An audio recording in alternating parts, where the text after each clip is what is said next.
Ayan na nga, nasa record na sa lahat ng bidding ng mga flood control contractors.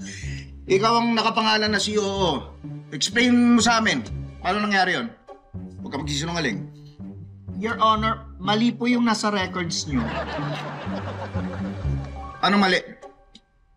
Unang-una po, hindi po kami contractors. Construction po ang business namin. You mean construction ng flood control? Hindi po flood control, birth control po. Birth control?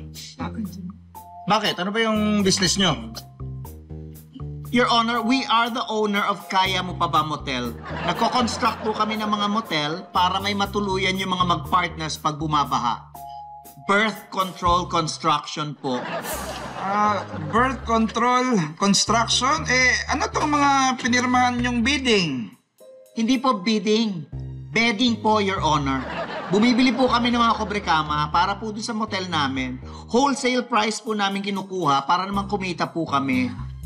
At mali po yung COO. Paano mali? Hindi po COO. COD po yung nasa record. COD, cash on delivery? Yes po, Your Honor. May discount po kasi kapag cash on delivery ang pagbili namin ng mga beddings. Diyan po kami